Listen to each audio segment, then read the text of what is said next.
నా పేరు లేహశ్రీ. ఈరోజు నేను ఓటు గురించి తెలుసుకొని మీకు చెప్పబోతున్నాను. ఓట్స్ అంటే తినేవచ్చు అనుకోకండి, వేసే ఓట్స్. మనం వేసే ప్రతి ఓటు చాలా విలువైనది. అందుకే ఓటు వేసే ముందు ఒక్క నిమిషం ఆలోచించి కరెక్ట్ పర్సన్కి వేస్తున్నారో రాంగ్ పర్సన్కి వేస్తున్నారో చూసి కరెక్ట్ పర్సన్కి ఓటు వేయండి. ఏ ఏజ్ వాళ్ళు ఓటు వేయచ్చు? 18 ఇయర్స్ కానీ 18 ఇయర్స్ అబోవ్ వాళ్ళు ఈ ఓటుని వేయచ్చు. ఎందుకు 18 ఇయర్స్ నుంచి 18 ఇయర్స్ అబోవ్ వాళ్ళు వేయాలి? ఎందుకంటే వాళ్ళకి మైండ్ మెచ్యూరిటీ ఉంటుంది. అందుకు మన చుట్టుపక్కల ఉన్న సమస్యని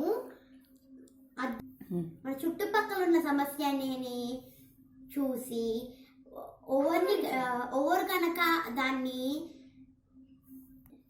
ఎవరైతే ఆ సమస్యని సాల్వ్ చేస్తారో వాళ్ళని సెలెక్ట్ చేసే కెపాసిటీ ఉంటుంది. అందుకనే గవర్నమెంట్ 18 ఇయర్స్ నుంచి 18 ఇయర్స్ అబోవ్ వాళ్ళకి ఓటు వేసే హక్కు ఇచ్చింది.